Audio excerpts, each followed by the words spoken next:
हमारे गुरु कहते थे और ये बात बिल्कुल ठीक मालूम पड़ती है कि आज के समय में भी जिसके विचार ठीक हैं वो सतयुग की स्थिति में ही जीवन व्यतीत कर रहा है, और सतयुग में भी जिसके विचार बिगड़ गए उसने कलयुग जैसी स्थितियों में अपने जीवन को बिताया। यानी कि बात यह है कि आपके अपने विचार, अपनी सोच क्या है, उससे ही आपका जीवन और आपकी हर एक स्थिति निर्धारित होती है। इसी तरीके से भले ही आज आपके पास गुरुकुल की व्यवस्था नहीं है, वो चीज़ें नहीं हैं, वो संस्कार नहीं है, वो अभ्यास आपको नहीं मिल रहे हैं, लेकिन फिर भी जितने जितने मिलते जाएं और जो चीज़ें आप अपने जीवन में सरलता से ला सकते हो, अगर उनको भी लाते चले जाओ तो धीरे धीरे आप उस तरीके का जीवन भी जी सकते हैं जैसा कभी गुरुकुलों में हुआ करता था, या फिर उसके निकट आप जा सकते हैं और उनसे लाभ ले सकते हैं। आज के इस मार्गदर्शन में मैं आपके साथ ऐसे ही कुछ योगिक अभ्यास साझा कर रहा हूं जो हमने अपने विद्यार्थियों को भी सिखाए हैं, जो हमने गुरुकुलों में देखे भी हैं, और उनसे विद्यार्थियों को कैसे लाभ होते हैं वो भी हमने देखा है। ध्यान से इस विषय को अगर आप समझते हैं तो आपके दिमाग पर, विचारों पर आपको बड़े प्रभाव देखने को मिलेंगे। आपकी सजगता, ऊर्जा भी बढ़ जाएगी, फोकस भी बढ़ जाएगा, आपकी स्मृति भी बेहतर होने लगेगी, और ना केवल मानसिक रूप से बल्कि शारीरिक प्रभाव भी होंगे। शारीरिक तल पर भी ऊर्जा दिन भर बनी रहेगी। आप बस ध्यान से इन अभ्यासों को समझते जाएं। सबसे पहले मैं यहां पर कहूंगा कि आपको इन अभ्यासों से लाभ लेने हैं तो आपको सुबह इन अभ्यासों को करना है, और सुबह करना है तो आपके पास सुबह टाइम होना चाहिए। देर से आप उठते हैं तो ना तो वो परिवेश होता है और ना ही आपके पास समय होता है। कोई विद्यार्थी है तो स्कूल, कॉलेज, यूनिवर्सिटी में जा रहा है, और अपने जो दूसरे व्यक्ति हैं वो अपने कार्य, व्यवसाय, जॉब पर जा रहे हैं, तो समय नहीं है। तो जल्दी उठना होगा। 4 बजे के लगभग उठें। शुरुआत में 4 बजे नहीं उठ पा रहे हैं तो लगभग 5 बजे या उससे थोड़ा सा पहले तो आपको उठना ही है। अगर आपको लगता है कि नहीं उठा जाता है तो आप 5 सेकंड रूल का प्रयोग करें। ये हम भी अपने बचपन में ही करते थे कि जैसे ही आंख खुलती तो आंख खुलते ही आपको तुरंत बेड से उतरना है और थोड़ा बाहर जाना है, थोड़ा सा टहल लो, गहरी सांस ले लो। आप देखोगे कि आलस्य तुरंत समाप्त हो जाएगा। लेकिन अगर आप सोचते हैं कि हम लेटे रहेंगे, आंख खुली और फिर भी लेटे हैं, थोड़ी देर में उठ जाएंगे, 5 मिनट में उठ जाएंगे, तो वो 5 मिनट नहीं होंगी, वो तो फिर घंटों में बदल जाएंगी। ध्यान रखना कि तुरंत आपको एक्टिव होना है, उठना है, बाहर जाना है, 5 सेकंड के अंदर बेड को छोड़ना है। इस नियम को अगर आप बना लेते हो तो आप सुबह जल्दी निश्चित रूप से उठ पाओगे। थोड़े दिन में ये आपकी सबकॉन्शियस हैबिट बन जाएगी और आपको अच्छा भी अनुभव होने लगेगा, रिजल्ट भी आने लगेंगे, आपके जीवन में बदलाव होने लगेंगे, तो आप खुद ही प्रेरित होंगे सुबह उठने के लिए। पहली बात हुई। दूसरी बात, हम अपने विद्यार्थियों को भी बताते हैं कि भाई अगर आप कमर को झुका करके ऐसे बैठते हो और ऐसे पढ़ते हो तो ऐसी स्थिति में आपके शरीर में एक प्रभाव आता है, जड़ता आती है, आलस्य आता है और आपको नींद आनी शुरू हो जाएगी। साथ ही ऐसे बैठे हो, पाचन के ऊपर एक दबाव आएगा, पाचन तंत्र बिगड़ेगा और पूरे जो आपके ऑर्गन्स हैं पेट के वो सारे ही नकारात्मक रूप से प्रभावित होंगे। आपका स्वास्थ्य बिगड़ना शुरू हो जाएगा, तो आपकी पढ़ाई ठीक से हो ही नहीं पाएगी। साथ ही हम ये भी कहते हैं कि आपको अपने कंधों को थोड़ा सा पीछे करके बैठना है, जिससे कि आपकी स्वाभाविक ही सांस गहरी चलती रहे। क्योंकि अगर आप ऐसे बैठेंगे तो ना चाहते हुए भी सांस छोटी होगी ही होगी, और क्योंकि जब आप पढ़ रहे हो, कोई काम कर रहे हो दिमागी, तो उस समय पर ज्यादा ऑक्सीजन चाहिए। वो कब होगा? जब आप सही पोस्चर में आओगे। फिर आपको कोई प्रयास नहीं करना है, अपने आप आपकी सांस गहरी होती चली जाएगी। तो इस बात का भी आपको ध्यान रखना होगा। सिद्धासन में बैठ सके और ज्यादा अच्छा रहेगा और उपयोगी रहेगा। ये हमारी दूसरी बात हुई। तीसरे स्थान पर हमारे आचार्यों ने भी हमें ये बताया कि आपके शरीर में एक प्राणिक फ्लो होता है। जितनी प्राण शक्ति शरीर में बढ़ती है उतने ही आप ऊर्जावान होते चले जाते हो। ये प्राणिक शक्ति 2 तरीके से आपके शरीर में बढ़ती है। पहला ये कि आप जब सही तरीके से सांस लेते हो, वो हम इससे अगले अभ्यास में बताएंगे कि प्राण ऊर्जा को कैसे बढ़ाना है। लेकिन साथ ही जब आपका शरीर भी सही स्थिति में होता है तो जो आपने प्राण वायु अंदर ली वो ठीक तरीके से पूरे शरीर में फैल पाती है। लेकिन अगर ब्लॉकेजेस हैं, जकड़न है, बहुत स्टिफ है, कफ बहुत बढ़ गया है, आलस्य बहुत बढ़ गया है, तो प्राण शक्ति आप ले तो रहे हो लेकिन पूरे शरीर में फैल नहीं रही है, जिससे कि आप लेजी फील करते हो और आपका फोकस भी ठीक से नहीं बन पाता है। तो प्राण शक्ति के फ्लो को बढ़ाने के लिए सबसे पहला होगा कि आपको अपनी स्पाइन को एक्टिव करना है, क्योंकि इससे ही आपका दिमाग आपके पूरे शरीर से जुड़ता है, नर्व्स यहीं से निकलती हैं और ये आपकी सजगता का केंद्र भी है। तो स्पाइन को एक्टिव करना, शरीर के पोस्चर को इंप्रूव करना, ये सब कुछ हो जाएगा। केवल 2 अभ्यास करने हैं, लेकिन ठीक से समझ लेना सांस के साथ करने हैं। तो ये कैसे होगा? इस तरीके की स्थिति में आपको आना है और ये अधोमुख श्वानासन का अभ्यास है।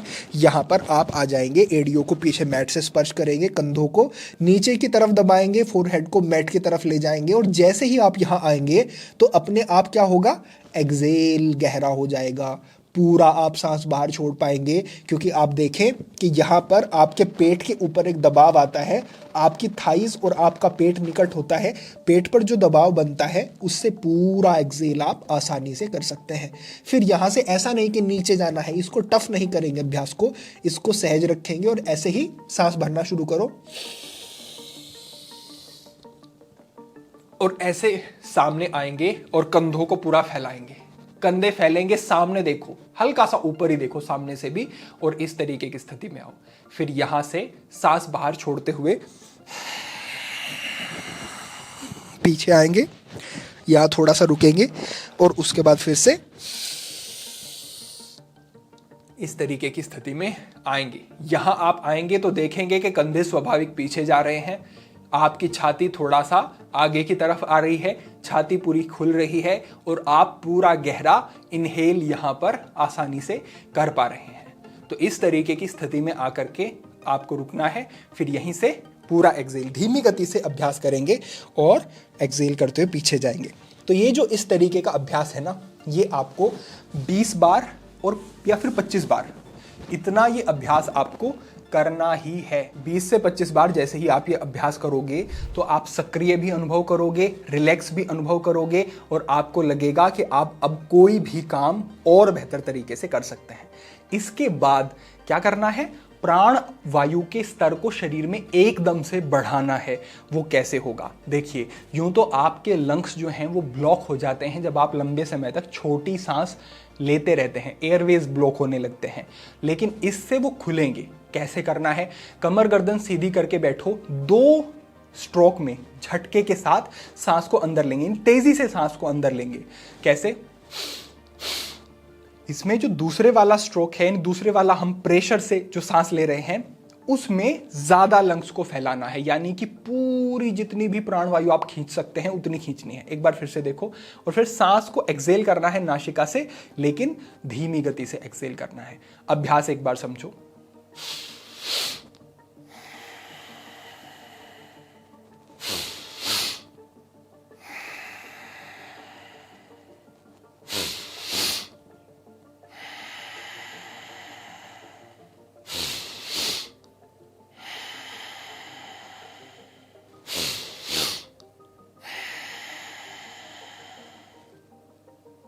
समझ रहे हैं?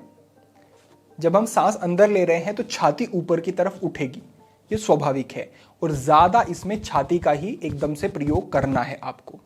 छाती फैलेगी और जब एक्सेल कर रहे हैं तो छाती थोड़ी संकुचित होगी, नीचे की तरफ आएगी और फिर से हमने 2 खंड में पूरा एक्सेल किया, फिर से साथ छाती उसी तरीके से फैलेगी। जो आप ये प्रेशर के साथ सांस को अंदर भर रहे हो ना, ये आपके ब्लॉक लंग्स को खोलेंगे, स्टेमिना बढ़ेगा और प्राण वायु का संचार शरीर में तुरंत बढ़ना शुरू हो जाएगा और आप सक्रिय हो जाएंगे। आपको बड़े अच्छे लाभ मिलेंगे कुछ ही समय में।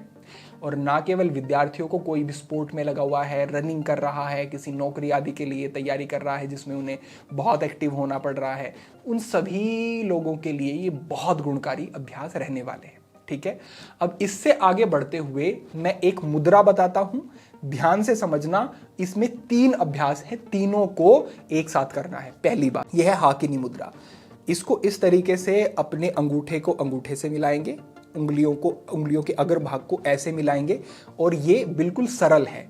बस इसमें ध्यान रखना है कि इस तरीके से उंगलियों को पूरा टच नहीं करना है, उंगलियों की जो टिप है, अग्र भाग है, उसको ही टच करना, और ना केवल टच करना है बल्कि आपको इसको हल्का सा दबाव भी बना करके रखना है। अब यहाँ आने के बाद इसको आप यहाँ पर इस तरीके से नीचे भी रख सकते हैं, ऐसे भी रख सकते हैं, लेकिन ये थोड़ा अनकंफर्टेबल लग सकता है आपको, तो ऐसे रख लें। पहली बात हुई। दूसरी बात, आपको धीमा सांस लेना है, धीमी गति से सांस अंदर, धीमी गति से बाहर। ये धीमा सांस चलता ही रहेगा पूरे अभ्यास में। तीसरा, आपको अपनी आंखें खोलनी है सहजता से, धीमा सांस चलता रहे, होल्ड नहीं करना है सांस को, और आपको अपनी दोनों भौहों के बीच में यहां पर शांभवी दृष्टि इसे कहते हैं, ये करनी है। तो आंखें खोली और इस तरीके से दोनों भौहों के बीच में देखा। जब आप ये आज्ञा चक्र के स्थान पर निरंतर दृष्टि को बनाते हैं तो आज्ञा चक्र स्पंदित होता है, और इससे भी आपके बौद्धिक विकास में ये बहुत उपयोगी और गुणकारी होता है। साथ ही आपको शांति मिलती है, एकाग्रता बढ़ती है, ध्यान की स्थिति बढ़ती है, भटकाव कम होता है, और आपकी सोच बेहतर और बड़ी होनी शुरू हो जाती है। तो इस तरीके से एकाग्रता को बनाए रखेंगे, बनाए रखेंगे, बनाए रखेंगे। जब असहज लगे तो आंखें बंद कर लेंगे, गहरी सांस चलती रहे, हाकिनी मुद्रा का अभ्यास साथ में, और आंखें बंद रखें। सांसों पर सजगता रखें जब आप आंखें बंद किए हुए हैं, और जब फिर से आप आंखें खोलते हैं और फिर से एक बार इसी को दोहराएं। जितनी अधिक से अधिक समय तक एक बार में ये अभ्यास आप बनाए रख सकें उतना अच्छा। इस तरीके से ये जो शांभवी दृष्टि का अभ्यास है, ये आप 3 बार, 4 बार, 5 बार, 6 बार तक भी कर सकते हैं। इस अभ्यास को थोड़ा सा लंबा रखेंगे, कम से कम 10 से 15 मिनट का अभ्यास होना चाहिए, तभी ये आपको लाभ देगा। तो इस तरीके से ये अभ्यास रहेगा, शांभवी दृष्टि, गहरी सांस और साथ में हाकिनी मुद्रा।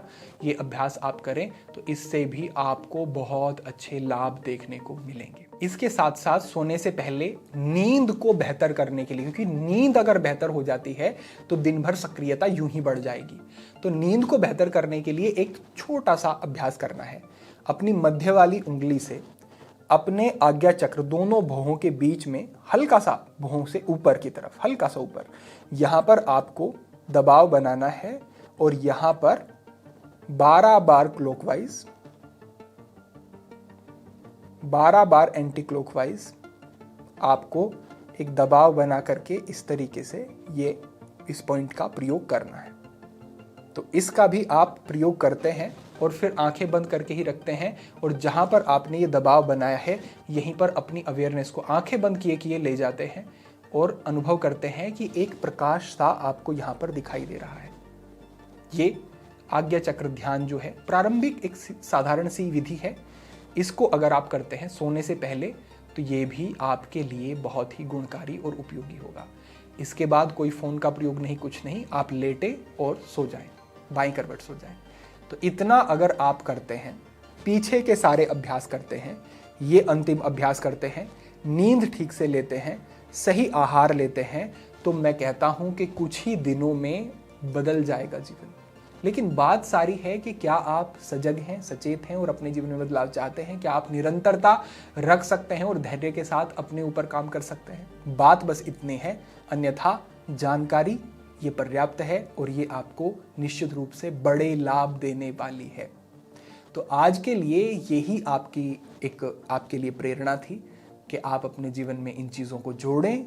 धीरे धीरे जितने आगे बढ़ते जाएंगे उतना बेहतर अनुभव करते जाएंगे, और इन चीज़ों से आप पूरे लाभ ले सकेंगे, और हमारी ये जो ज्ञान है, ये जो परंपराएं हैं, ये विलुप्त प्राय नहीं होंगी, हम इनको जीवित भी रख सकेंगे। तो बस इन्हीं चीज़ों को जीवन में लाएं और इनसे लाभ लें। सभी के लिए प्रार्थना, सभी के लिए मंगल कामना। आज के लिए इतना ही। ओम नमः शिवाय।